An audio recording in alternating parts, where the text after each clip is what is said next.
अस्सलामुअलैकुम स्टूडेंट्स। हम cast of production report के बारे में पढ़ रहे थे। आज हम कास्ट ऑफ प्रोडक्शन रिपोर्ट में यूनिट्स कंप्लीटेड अवेटिंग ट्रांसफ़र को ना सिर्फ डिस्कस करेंगे बल्कि सीखेंगे कि यूनिट्स कंप्लीटेड अवेटिंग ट्रांसफ़र को हमने cost of production report prepare करते वक्त किस तरह से ट्रीट करना है। तो सबसे पहले स्टूडेंट्स हमें ये पता होना चाहिए यूनिट्स कंप्लीटेड अवेटिंग ट्रांसफ़र कहा किनको जाता है। यहाँ पे मैं बताता चलूँ units completed but awaiting transfer भी हम इनको कह सकते हैं, लेकिन मैं ज़रा थोड़ा सा इसको शॉर्ट और क्रक्स फॉर्म में लिख रहा हूँ।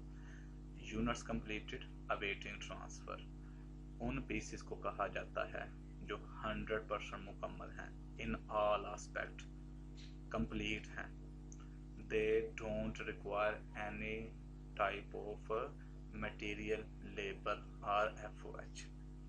100% मुकम्मल हैं मगर किसी ख़ास वजह से ये नेक्स्ट डिपार्टमेंट में फॉरवर्ड नहीं हो सके। यूनिट्स कंप्लीटेड अवेटिंग ट्रांसफ़र का नाम दिया जाता है।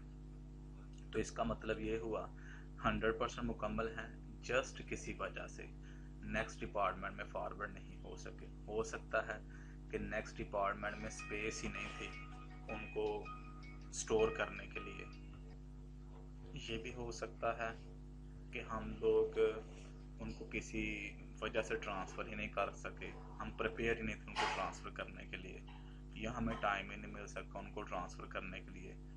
ये भी हो सकता है कि उस डिपार्टमेंट में स्पेस थी नेक्स्ट डिपार्टमेंट में जहाँ पे उन्होंने ट्रांसफ़र होना था, लेकिन वो उनको रिसीव ही नहीं कर सके। ये भी पॉसिबिलिटी हो सकती है। बहरहाल बताने का मकसद ये है कि कोई रीज़न हो सकता है जिसकी वजह से ये नेक्स्ट डिपार्टमेंट में फॉरवर्ड नहीं हो सके। पॉसिबल रीजंस मैंने आपको बता दिए। हाँ, ये भी हो सकता है कि नेक्स्ट डिपार्टमेंट की हैबिट ही नहीं थी कि वो उस वक्त तक यूनिट रिसीव करे जब तक कि पहले यूनिट्स मुकम्मल ना हो चुके हों। पहले मुकम्मल कर लेंगे, उसके बाद फिर नई डिलीवरी ले लेंगे। ये भी पॉसिबिलिटी है। बहरहाल रीजंस आर ऑलवेज देयर, वो कोई भी हो सकता है। तो अब हमें ये सीखना है कि जब यूनिट्स बन चुके हैं लेकिन अगले डिपार्टमेंट में वो ट्रांसफ़र नहीं हो सके, तो cost of production report prepare करते वक्त हमने उनको ट्रीट किस तरह से करना है। 3 स्टेप स्टूडेंट्स हमने फॉलो करने हैं। जब भी यूनिट्स मुकम्मल कर लें लेकिन अगले डिपार्टमेंट में उनको फॉरवर्ड ना कर सकें, तो उनको ट्रीट करने के लिए हमेशा 3 स्टेप्स फॉलो करेंगे। नंबर 1 पे क्या करेंगे, उनको क्वांटिटी शेड्यूल में रिपोर्ट करेंगे, लिखेंगे कि इतने यूनिट्स बन चुके हैं लेकिन अगले डिपार्टमेंट में फॉरवर्ड नहीं हो सके। क्यों लिखना है, ताकि रीडर्स को पता चले कि इस डिपार्टमेंट में अभी इतने यूनिट्स मौजूद हैं जिनके ऊपर सब कुछ 100% लग चुका है, या इन सिंपल वर्ड्स कहा जा सकता है कि वो हमारे क्वालिटी स्टैंडर्ड पे 100% पूरा उतरते थे। नंबर 2 पे हम क्या करेंगे, कंप्लीटेड यूनिट्स जब निकालेंगे ना कंप्यूटेशंस एक्सप्लेन में जाके, तो इनको मटेरियल में भी ऐड करेंगे, लेबर में भी ऐड करेंगे और FOH में भी ऐड करेंगे और 100% ऐड करेंगे, क्योंकि इनके ऊपर मैंने ऑलरेडी बता दिया है कि तीनों चीज़ें 100% लग चुकी हैं। नंबर 1 पे क्वांटिटी शेड्यूल में लिखा जाएगा और नाम दे देंगे यूनिट्स कंप्लीटेड अवेटिंग ट्रांसफ़र का। नंबर 2 पे इक्विवेलेंट प्रोडक्शन रिपोर्ट बनाते वक्त कंप्लीटेड यूनिट्स निकालते वक्त इनको कंप्लीट यूनिट्स में 100% ऐड कर देंगे, मटेरियल में भी, लेबर में भी और FOH में भी। और नंबर 3 पे जब हम थर्ड शेड्यूल बनाते हैं ना फिनिश्ड गुड्स और वर्क इन प्रोसेस की कास्ट निकालने के लिए, तो इनकी कास्ट भी निकाली जाएगी और बिल्कुल वैसे निकाली जाएगी जैसे हम उन पीसेस की निकालते हैं जिनको नेक्स्ट डिपार्टमेंट में फॉरवर्ड कर दिया है। अलबत्ता ये चूंकि नेक्स्ट डिपार्टमेंट में फॉरवर्ड नहीं हो सके, तो इस वजह से इनके साथ मेंशन कर देंगे cost of units completed awaiting transfer, कि ये उन यूनिट्स की कास्ट है जो 100% मुकम्मल हैं लेकिन नेक्स्ट डिपार्टमेंट में ट्रांसफ़र होने के मुंतज़िर हैं, इंतज़ार कर रहे हैं। जब हम ये 3 स्टेप नंबर 1 पे क्वांटिटी शेड्यूल में रिपोर्ट कर देंगे, कंप्लीटेड यूनिट्स में मेंशन कर देंगे, जमा कर देंगे, और थर्ड शेड्यूल में जाके कास्ट इनकी बिल्कुल वैसे ही निकालेंगे जैसे हम उन यूनिट्स की निकालते हैं जो नेक्स्ट डिपार्टमेंट में फॉरवर्ड हो चुके हैं, तो ये यूनिट्स ट्रीट हो जाएंगे। तो ये 3 स्टेप स्टूडेंट्स आपने हमेशा फॉलो करने हैं जब भी आप उन यूनिट्स को डील करेंगे जो मुकम्मल हो चुके हैं लेकिन किसी वजह से नेक्स्ट डिपार्टमेंट में फॉरवर्ड नहीं हो सके। तो इसकी प्रैक्टिस करने के लिए प्रॉब्लम एक कर लेते हैं ताकि हमें ये चीज़ असबर हो जाए। तो प्रॉब्लम नंबर स्टूडेंट्स 16 ये मैं आपको करवा देता हूँ। इंतहाई इम्पोर्टेंट प्रॉब्लम है और ये एग्जामिनेशन में भी आ चुकी है और कई मरतबा आ चुकी है। अब इसका ये मतलब नहीं आप लोगों ने ले लेना कि ये आ चुकी है तो नहीं आ सकती, आ सकती है। तो ये देखें ज़रा students, Zakir electric industries produces UPS. कहता है कि जाकिर इलेक्ट्रिक इंडस्ट्री क्या करती है, यूपीएस तैयार करती है। Assembling the last producing department during April received 1700 units from preceding department at a unit cost of rupees 2544। कहता है कि असेंबलिंग डिपार्टमेंट जो कि हमारा लास्ट डिपार्टमेंट है, इन्होंने क्या किया है, पिछले डिपार्टमेंट में से 1700 यूनिट्स रिसीव किए हैं और एक यूनिट पे 2544 रुपये कास्ट लग के आई है। तो ये स्टूडेंट्स क्वांटिटी है जो प्रीवियस डिपार्टमेंट में से रिसीव की गई है और 2544 कास्ट है जो पिछले डिपार्टमेंट से लग के आई है। 1700 को 2544 के साथ मल्टीप्लाई कर देंगे तो हमारे पास टोटल कास्ट निकल आएगी जो पिछले डिपार्टमेंट में से लग के आई है। आगे क्या कहता है, during the month a total of 1600 units were assembled. कहता है कि 1600 यूनिट्स हमने असेंबल कर लिए हैं, मतलब मुकम्मल कर लिए हैं। अब स्टूडेंट्स मुकम्मल हुए हैं, मुकम्मल होने का ये मतलब नहीं लिया जाएगा कि हमने नेक्स्ट डिपार्टमेंट में फॉरवर्ड कर दिए हैं। मुकम्मल हुए हैं, फॉरवर्ड होते हैं या नहीं होते, ये एक अलग इशू है। आगे क्या लिखता है, at the end of the month 10 of the assemble units were in department awaiting transfer. कहता है कि 10 यूनिट्स इसी डिपार्टमेंट में थे और ट्रांसफर होने के मुंतज़िर थे। 1600 स्टूडेंट्स मुकम्मल हुए थे, उनमें से 10 यूनिट्स ऐसे हैं जो इस डिपार्टमेंट में हैं और ट्रांसफ़र होने का इंतज़ार कर रहे हैं। तो बाकी 1590 बचते हैं। सवाल ये बनता है वो किधर गए हैं, तो सिंपल सा उसका जवाब है वो नेक्स्ट डिपार्टमेंट में फॉरवर्ड हो गए हैं। 1600 में से सिर्फ 10 यूनिट्स इस डिपार्टमेंट में ट्रांसफ़र होने के मुंतज़िर हैं। आगे क्या लिखता है, 70 units in process were estimated to be 4/5 complete as to material and 3/4/5 complete as to labor and factory overhead। कहता है कि 70 यूनिट्स ऐसे थे जो हमने अंदाज़ा लगाया था कि इन प्रोसेस हैं और उनके ऊपर 4/5 मटेरियल और 3/5 लेबर और एफओएच लग चुके हैं। अब स्टूडेंट देखें, 1590 फॉरवर्ड हो गए, 10 अवेटिंग ट्रांसफ़र हैं, 1670 इन प्रोसेस हैं। 1700 में से ये माइनस कर दें, 1670 बनते हैं तो बाकी बचते हैं 30। अब सवाल ये बनता है कि वो 30 कहाँ पे गए हैं, तो उसका सिंपल सा जवाब है कि वो ज़ाया हो गए हैं और नॉर्मल लॉस की शक्ल में हुए हैं। रिमेनिंग यूनिट्स वर लास्ट ड्यूरिंग प्रोसेसिंग, खुद बता रहा है कि प्रोसेसिंग के दौरान ज़ाया हो गए हैं। Direct material 3,37,67,680, direct labour 4,20,336 and factory overhead 3,80,304 were charged to the department during April। कहता है कि अप्रैल के दौरान 37,67,680 रुपये का मटेरियल लगा है, 4,20,336 रुपये की लेबर लगी है और 3,80,304 रुपये का एफओएच लगा है। There was no work in process beginning inventory. कहता है कि work in process beginning inventory बिल्कुल नहीं था। करना क्या है, schedule of equivalent production report, equivalent production report कहता है बना के दें। तो यहाँ पे स्टूडेंट ज़रा गौर करें, इक्विवेलेंट प्रोडक्शन रिपोर्ट वो पहले डिमांड कर रहा है, तो लिहाजा हम क्या करेंगे, इक्विवेलेंट प्रोडक्शन रिपोर्ट पहले ही बनाएंगे, क्योंकि ये क्वेश्चन का हिस्सा है। अगर हम बाद में बनाएंगे हो सकता है कि वो गलत ना करे लेकिन नंबर काट ले। कास्ट ऑफ प्रोडक्शन रिपोर्ट, फिर उसने कहा है कि कास्ट ऑफ प्रोडक्शन रिपोर्ट तैयार करके दें। लें जी, तो अब स्टूडेंट्स आते हैं सोल्यूशन की तरफ। तो यहाँ पे ना मैं सबसे पहले दर्ज कर देता हूँ सोल्यूशन। कितने नंबर क्वेश्चन है, 16, ताकि आपको याद रहे। तो यहाँ पे इक्विवेलेंट प्रोडक्शन रिपोर्ट उसने पहले डिमांड किया हुआ है, तो मैं भी यहाँ पे दर्ज कर देता हूँ इक्विवेलेंट प्रोडक्शन रिपोर्ट। अब उसके बाद हमने फॉलो करनी है, अदरवाइज हमें नंबर नहीं अवार्ड होंगे। तो इक्विवेलेंट प्रोडक्शन रिपोर्ट में स्टूडेंट सबसे पहले देखते हैं मटेरियल कितने पीसेस पे लगा है, 1590। ये 1590 स्टूडेंट्स वो यूनिट्स हैं जो 1600 में से नेक्स्ट डिपार्टमेंट में फॉरवर्ड हो गए हैं। ये मैंने सारे ले लिए। 10 ये वो यूनिट्स हैं जो इस डिपार्टमेंट में हैं और ट्रांसफ़र होने का इंतज़ार कर रहे हैं। जमा 70 ये वो हैं जो इन प्रोसेस थे और इनके ऊपर कितना मटेरियल लगा हुआ है, 4/5। तो इसका 4/5 निकालने के लिए मैंने इसको मल्टीप्लाई कर दिया है 4/5 के साथ।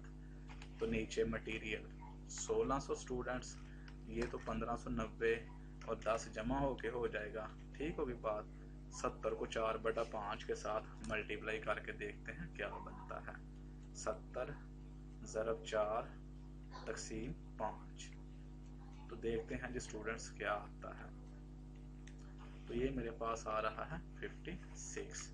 इसके साथ ही बराबर डाल के 1654 यूनिट्स। इसका मतलब ये हुआ कि इस डिपार्टमेंट में मटेरियल जो है ना वो 1654 यूनिट्स पे लगा है। लेबर एंड एफओएच, ये स्टूडेंट्स चूँकि एक जितना लगा ना, तो ये फिर हम इकट्ठा ही निकाल लेते हैं। इसके साथ ही बराबर डाल के 1590 जो नेक्स्ट डिपार्टमेंट में फॉरवर्ड हो गए हैं, जमा 10 ये कौन से हैं, अवेटिंग ट्रांसफ़र 70, और इन पे कितना लगा है जी कन्वर्जन कास्ट 3/5, तो ज़रब 3 तकसीम 5। तो देखते हैं कि लेबर एंड एफओएच की क्या सूरत हाल बनती है। 1600, 1590 और 10 स्टूडेंट जमा हो गए हैं 1600। 70 को पहले ज़रब देते हैं 3 के साथ और तकसीम कर देते हैं 5 के साथ। तो ये मेरे पास आ रहा है 1642 यूनिट्स। इसका मतलब ये हुआ कि 1642 यूनिट्स पे हमारा लेबर और एफओएच मतलब कन्वर्जन कास्ट लगा है, और 1654 यूनिट्स पे हमारा मटेरियल लगा है। तो ये स्टूडेंट्स हमारी पहली रिक्वायरमेंट थी जो उसने डिमांड की हुई थी। अब उसने कहा है कि कास्ट ऑफ प्रोडक्शन रिपोर्ट बनाएं। यहाँ पे ये बात ज़हन में बिठा लें कि चूँकि हमने इक्विवेलेंट प्रोडक्शन रिपोर्ट बना लिया है, कास्ट ऑफ प्रोडक्शन रिपोर्ट बनाते वक्त हमें उसको बनाने की कतई ज़रूरत नहीं है। लें जी, तो यहाँ पे कास्ट ऑफ प्रोडक्शन रिपोर्ट बनाने के लिए टाइटल दर्ज करते हैं। तो यहाँ पे टाइटल में जाकिर इलेक्ट्रिक, लें जी जाकिर इलेक्ट्रिक, लें जी इलेक्ट्रिकल कंपनी, ये नाम है जी इसका, और इसका है डिपार्टमेंट असेंबलिंग। तो यहाँ पे मैं दर्ज कर देता हूँ असेंबलिंग डिपार्टमेंट। लें जी assembling department, cost of production report. लें जी, तो महीना जो स्टूडेंट्स है ना वो अप्रैल का है, तो यहाँ पे ना मार्च की जगह पे मैं दर्ज कर देता हूँ अप्रैल। अब साल जो है ना वो नहीं दिया हुआ उसने, वो आप लोग खुद लिख लें, 2004 लिखा हुआ है, तो दैट्स ओके। तो सबसे पहला शेड्यूल क्वांटिटी शेड्यूल। तो क्वांटिटी शेड्यूल में सबसे पहले units received from proceeding department 1700। ये स्टूडेंट्स वो यूनिट्स थे जो पिछले डिपार्टमेंट में से कलेक्ट किए हैं हमने। अब उसके बाद 1590 फॉरवर्ड हुए हैं, 1600 मुकम्मल ज़रूर हुए थे, लेकिन उसने खुद बताया है कि 10 यूनिट्स वो हैं जो इस डिपार्टमेंट में अभी तक पड़े हुए हैं और ट्रांसफ़र होने का इंतज़ार कर रहे हैं। तो उनको भी मैं यहाँ पे दर्ज कर देता हूँ। यूनिट्स कंप्लीटेड अवेटिंग ट्रांसफ़र, कहता है कि मुकम्मल हो चुके हैं लेकिन ट्रांसफ़र होने के मुंतज़िर हैं, इंतज़ार कर रहे हैं कि कब उनको नेक्स्ट डिपार्टमेंट में फॉरवर्ड कर दिया जाए। 10 ये हो गए, 1590 जो फॉरवर्ड हुए हैं। तो ये स्टूडेंट्स 1600 मुकम्मल हो गए और 1600 ही यहाँ पे मुकम्मल हुए थे असेंबल्ड, उसने खुद बताया हुआ है। बस फ़र्क सिर्फ ये है कि 10 इंतज़ार में हैं और 1500 ट्रांसफ़र हो गए हैं। स्टिल इन प्रोसेस की स्टूडेंट्स कंडीशन क्या थी कि वो 4/5 मटेरियल में मुकम्मल थे, ठीक होगी बात, और 3/5 लेबर और FOH में मुकम्मल थे। तो ये मैं इकट्ठा ही दर्ज कर देता हूँ, 3/5 लेबर एंड FOH, और इसके सामने अब वैल्यू दर्ज कर देते हैं 70 पीसीस थे जो इन प्रोसेस थे, ठीक हो गया। और उसके बाद स्टूडेंट्स मैं दर्ज कर देता हूँ units last in process, units last in process, और इसके साथ ही डैश डाल के मैं दर्ज कर देता हूँ नॉर्मल लॉस, ताकि पता चल जाए कि ये वो पीसेस हैं जिनकी कास्ट हमने बाकी पीसेस के साथ एडजस्ट करनी है। लेकिन चूंकि पहले के अलावा डिपार्टमेंट है तो इस वजह से यहाँ पे जो एडजस्टमेंट है कास्ट की वो 2 मरतबा की जाएगी। एक मरतबा जो इस डिपार्टमेंट में से कास्ट लग के आई है और एक मरतबा जो पिछले डिपार्टमेंट में से लगी है, ठीक होगी बात।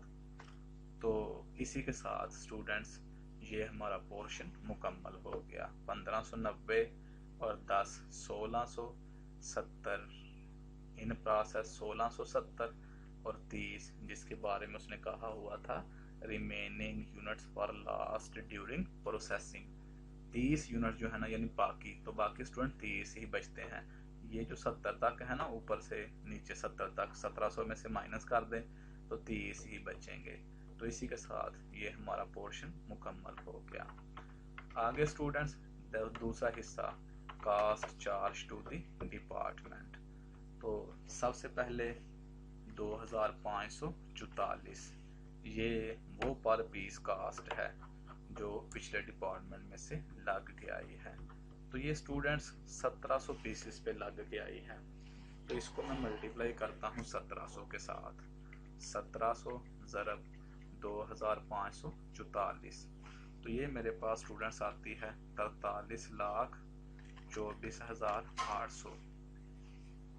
ये वो टोटल कास्ट है 43,24,800 जो पिछले डिपार्टमेंट में से टोटल में लग के आई है, जबकि पर यूनिट के हिसाब से 2544 बनती है।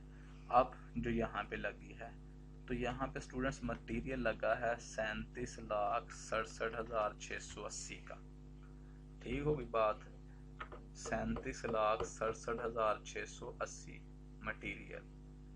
उसके बाद लेबर देखते हैं जी, ये 420,336 यानी 4,20,336 रुपए की लगी है। ये लें जी 420,336, इसका भी थोड़ा सा ना साइज रिड्यूस कर लेते हैं, ये लें, और इसके नीचे से जो लाइन है उसको भी रिमूव कर देते हैं। उसके बाद स्टूडेंट्स FOH लगे हैं। FOH जो है ना हमारे पास इस डिपार्टमेंट में 3,80,304 रुपए के लगे हैं। इसी के साथ जो इस डिपार्टमेंट में कास्ट लगी है ना, उसका सिलसिला स्टूडेंट्स कंप्लीट हो गया। अब इसको ना ऐड करके देखते हैं कि कितनी बनती है। जो कास्ट हमने यहाँ पे इस डिपार्टमेंट में लगाई है। तो ये देखें स्टूडेंट्स, 37,67,680 जमा 4,20,336 3,80,304। तो ये मेरे पास आता है 45,68,320। ये वो कास्ट है जो इस डिपार्टमेंट में टोटल लगी है, मटेरियल, लेबर और FOH समेत। अब हमने एडजस्टमेंट भी करनी है। एडजस्टमेंट के लिए स्टूडेंट्स कोई नया तरीका नहीं इस्तेमाल किया जाएगा, वो वही रहना है। तो यहाँ पे मैंने दर्ज कर दिया है एडजस्टमेंट फॉर लास्ट यूनिट्स। और आप जानते हैं कि ये जो एडजस्टमेंट की जानी है ये टोटल में नहीं पर यूनिट में की जानी है। तो मैंने क्या किया है, टोटल में डैश डैश लगा दिए हैं। अब देखते हैं कि total cost to be accounted for कितनी बनती है। 43,24,800 जमा 45,68,320। तो देखते हैं जी क्या बनता है। लें जी, 45,68,320 जमा 43,24,800। तो ये मेरे पास आ रहा है 88,93,120। तो 88,93,120 रुपये स्टूडेंट्स टोटल कास्ट है जो हमने यहाँ तक लगा दी है। इसी के साथ ये हमारा आधा पोर्शन मुकम्मल हो गया। अब एक नज़र ना मैं देख लूँ ऊपर से कि मटेरियल, लेबर और FOH कितने कितने पीसेस पे लगे हैं।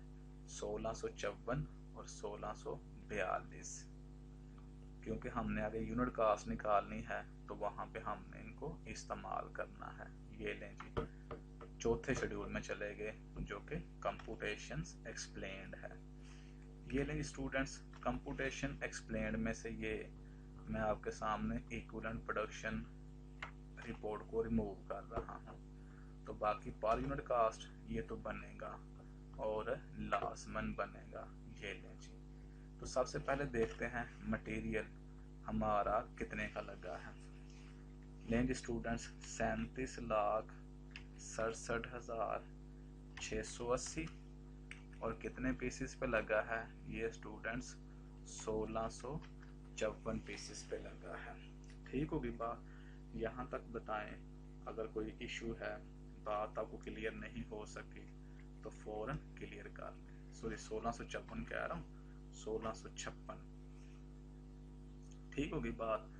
1656 पे एक दफ़ा फिर देख लेते हैं, ये ना हो कि पूरे क्वेश्चन का बेड़ा गर्क हो जाए।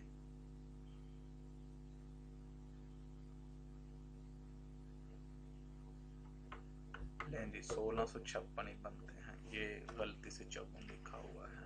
लें जी एग्जैक्टली 1600 जमा 56, 1656।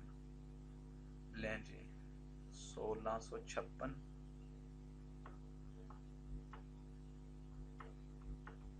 अब देखते हैं जी पर यूनिट कास्ट क्या बनती है। ठीक हो गया, 37,67,680 तकसीम 1656।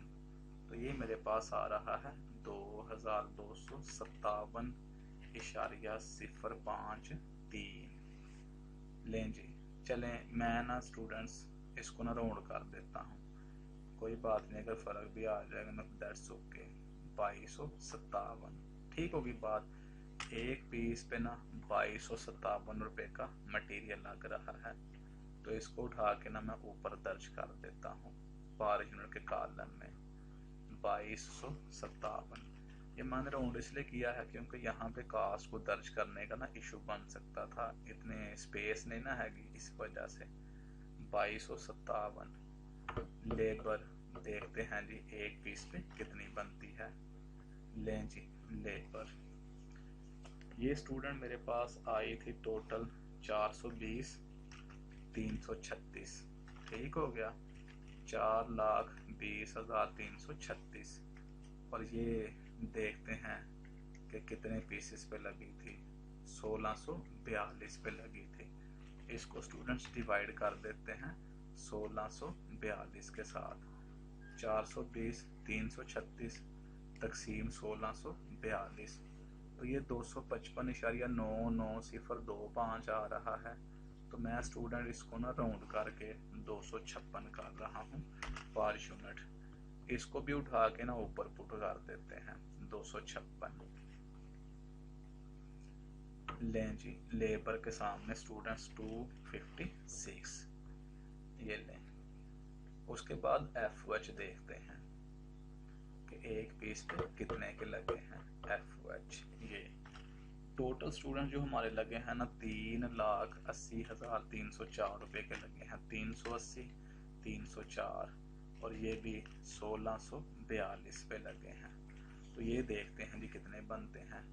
380 304 डिवाइडेड बाय 1642, तो ये 231.6 का आ रहा है। तो मैंने राउंड करके 232 कर दिया है। लें जी पर यूनिट। इसको भी उठा के ना ऊपर पुट कर देते हैं 232। लें जी, यहाँ पे ना इसके नीचे 232। लें जी स्टूडेंट्स, ये ना हमारा एक पीस पे लेबर लगा है। इनको अब ऐड अप कर लेते हैं ताकि टोटल निकल आए जो इस डिपार्टमेंट में बनता है। ये लें जी 232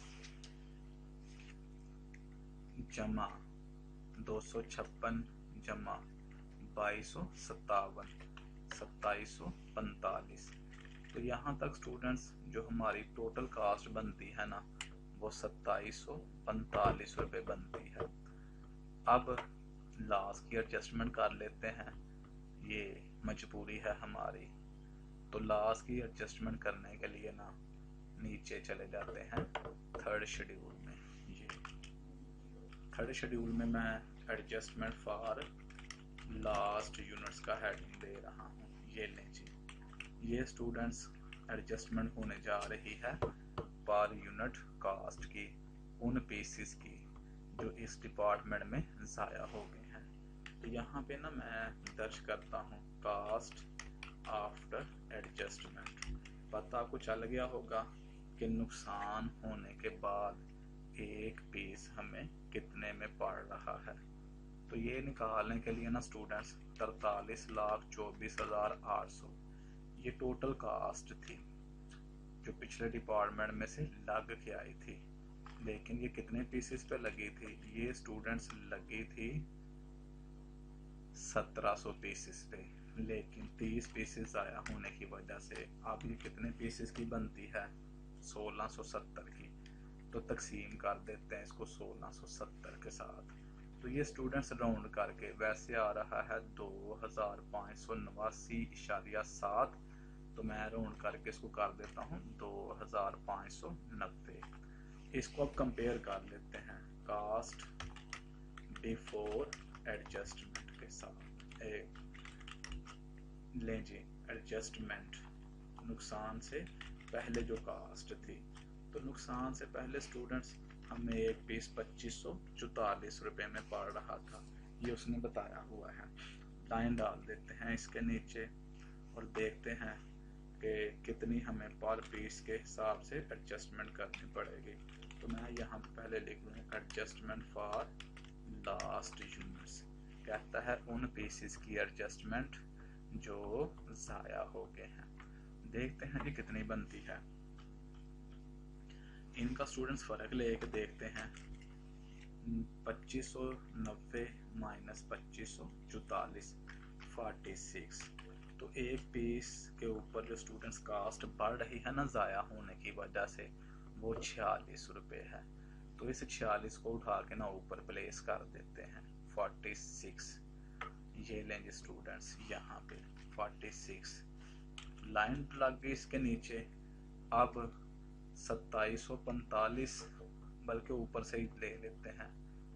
लेंगे स्टूडेंट्स 2544 जो पिछले डिपार्टमेंट से लग के आई थी जमा 2745 जमा 46। तो तो ये मेरे पास बनती है 5335। लें जी स्टूडेंट्स, 5335 रुपए का हमें एक पीस पड़ रहा है। लें जी एक दफ़ा मैं फिर ज़रा कैलकुलेशंस कर लूँ, ये ना हो कि कोई इशू आ गया हो, यहाँ आ जाए, मसला बन सकता है। 2544 जमा 2745 जमा 46, लें जी 5335, 5335 2257 जमा 256 जमा 232, 2745 एग्जैक्टली।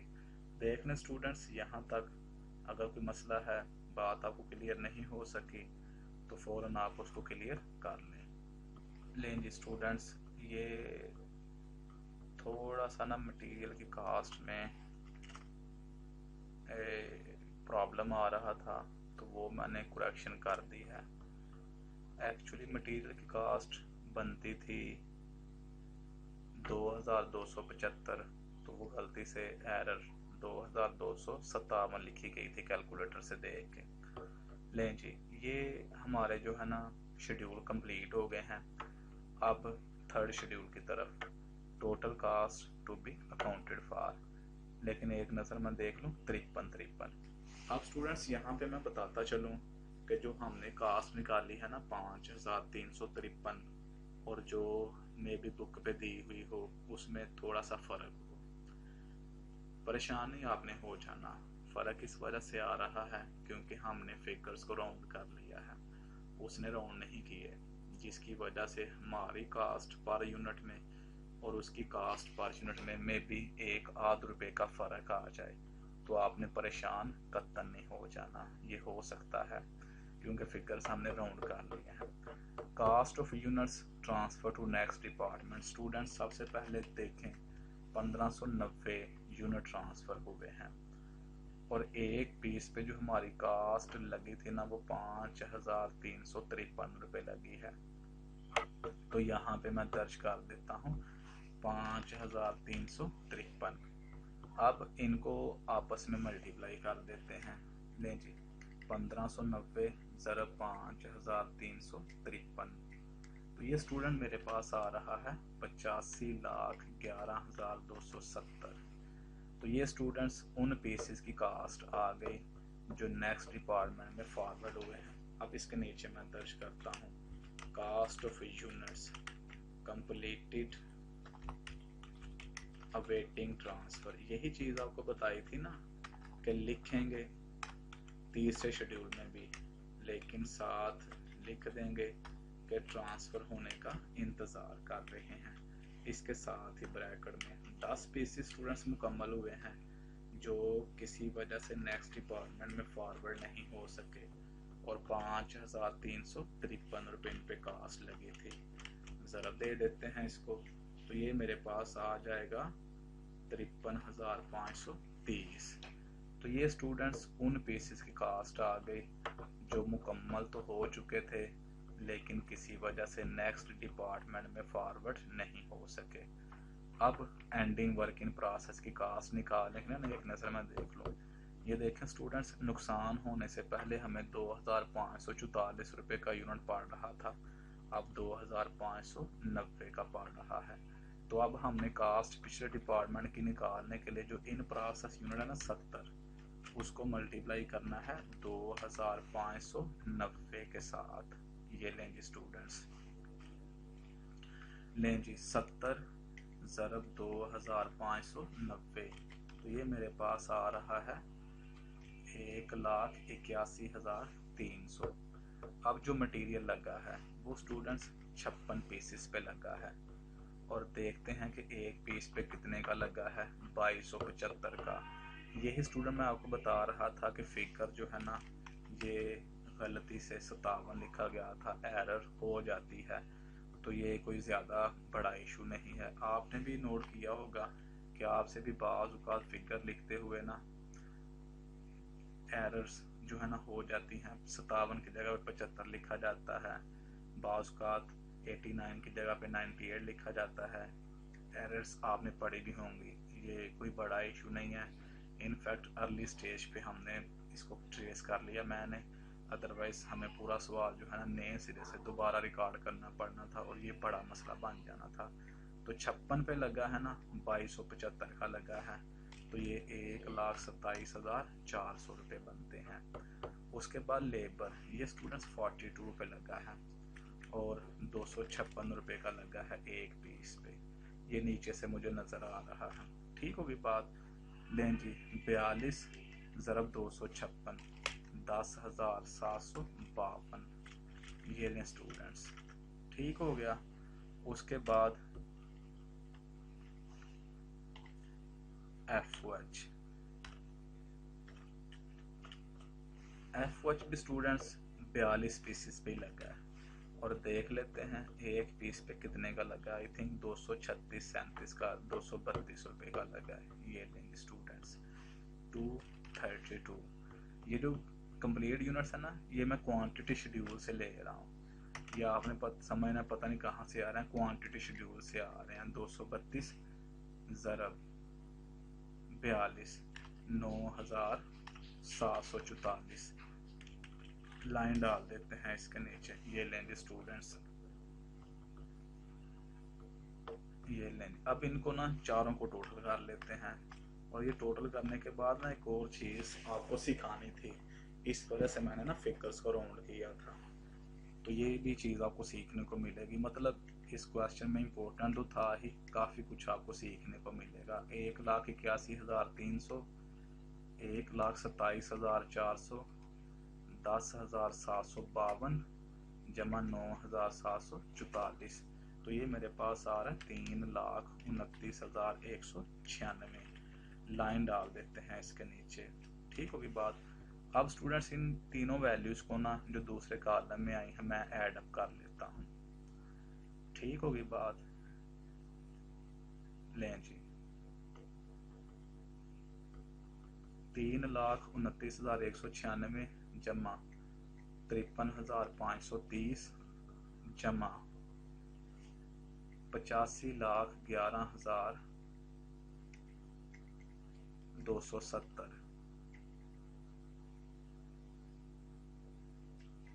लें जी, ये मेरे पास आ रहा है 88,93,996। ऊपर स्टूडेंट देखते हैं क्या है। मेरे पास जो टोटल आया ना 88,93,996, जबकि यहाँ पे 120 आ रहा है। अब फ़र्क आ गया ना तकरीबन 600-700-800 रुपये का। अब आपने परेशान नहीं हो जाना, राउंड करने की वजह से मैंने आपको बता दिया था फ़र्क आना है। अब देखें, मैं परेशान नहीं होऊंगा, मैंने आपको बता दिया था ना कि जितनी कास्ट आएगी ना जो हमने लगानी है, finish goods, work in process वगैरह का टोटल करें तो भी वही होनी चाहिए। तो मैं इसको उठा के तो यहाँ पे कॉपी कर देता हूँ। ये देखें, अब मैंने कॉपी क्यों की है, और कॉपी करने के बाद आई एम वेरी कॉन्फिडेंट। अब आप कहेंगे जी वो गलत का, मेरा बेटा ये बात है में रखें, जो पेपर चेकर होते हैं ना वो कैलकुलेटर नहीं लेके बैठे होते, कैलकुलेटर लेके बैठे हुए हैं और कैलकुलेशन करके देखेंगे जी फलान है ठीक है या फलान है गलत किया, नहीं। उन्होंने इस कास्ट को देखना है कि 88,93,120 है, इसके साथ कंपेयर करना है, 88,93,120 है, दैट्स ओके। अगर इन दोनों में मिस मैच आ जाता है, उधर कुछ और है इधर कुछ और है, गलत कर देगा। तो इसलिए ये चीज़ सिखाने के लिए कि बेटा जब आप सारा क्वेश्चन सही करें, 10-20-50 रुपए का फ़र्क आ जाए तो परेशान नहीं हो जाना। ऊपर जो टोटल आएगा ना, जिसको हमने नाम दिया था total cost to be accounted for, ऊपर दूसरे शेड्यूल में, उसका आंसर आपने टोटल का यहाँ पे पुट कर देना, 88,93,120, दैट्स ओके। तो ये 500-400 का जो फ़र्क था ना, ये आना ही था, क्योंकि मैंने फिगर्स राउंड किए हुए थे, इसलिए मुझे कोई परेशानी नहीं है। तो आप इस क्वेश्चन को दोबारा करें और साथ मेरा बेटा आपने क्या करना है, इससे नेक्स्ट जो क्वेश्चन है वो आपने खुद से करना है। और नेक्स्ट क्वेश्चन है 17 मेरा बेटा आप करें, कल फिर 19 और 18 में करवाऊँगा। तो इस चैप्टर पे 2 दिन और लगेंगे, तो ये भी अल्लाह की फजल से हमारा चैप्टर जो है मुकम्मल हो जाएगा। 2 दिन नहीं तो 3-4 दिन लग जाएंगे, मतलब इस हफ्ते ये भी हमारा चैप्टर अल्लाह की फजल से मुकम्मल हो जाएगा। तो फिर नेक्स्ट चैप्टर शुरू करेंगे। तो आपने ये एक्सरसाइज करनी है 17। अगर इसमें कोई मसला हुआ तो वो आपने मेरे साथ शेयर करना है। तो कल नेक्स्ट लेक्चर के साथ मुलाकात होगी, तो तब तक के लिए अल्लाह।